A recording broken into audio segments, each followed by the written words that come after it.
Terima kasih pemirsa Anda kembali bersama kami dan kita ke informasi Bank Indonesia yang kembali menaikkan suku bunga acuan dalam rapat Dewan Gubernur Bank Indonesia September 2022. Ya, keputusan Bank Indonesia menaikkan suku bunga acuan sebesar 50 basis poin didorong untuk menekan angka inflasi sebagai dampak dari kenaikan harga BBM. Bank Indonesia kembali menaikkan suku bunga secara lebih agresif mencapai 50 basis poin menjadi 4,25%. BI juga menaikkan suku bunga deposit facility sebesar 50 basis poin menjadi 3,5% dan suku bunga lending facility sebesar 50 basis poin menjadi 5%. Keputusan BI dalam menaikkan suku bunga acuan ini sebagai langkah front-loaded, preemptive, dan forward-looking dalam menurunkan ekspektasi inflasi dan inflasi inti.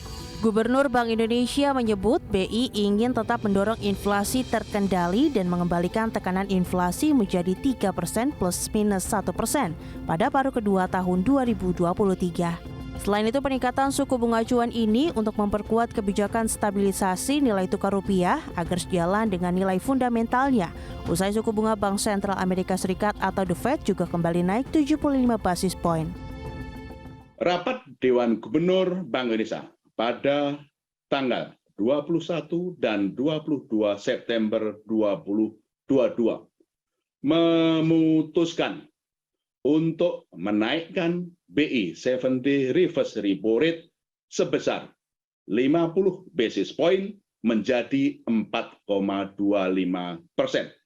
Demikian juga suku bunga deposit facility naik sebesar 50 basis point menjadi 3,5% dan suku bunga lending facility naik sebesar 50 basis point menjadi 5%.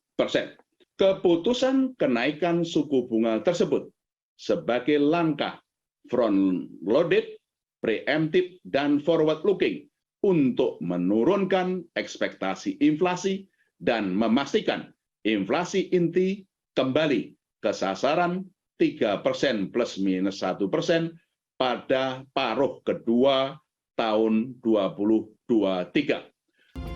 BI memastikan akan tetap memperkuat bauran kebijakan untuk menjaga stabilitas dan momentum pemulihan ekonomi nasional.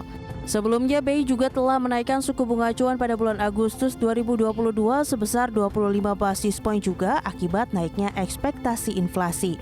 Dari Jakarta, Rarjo Patmo, IDX Channel.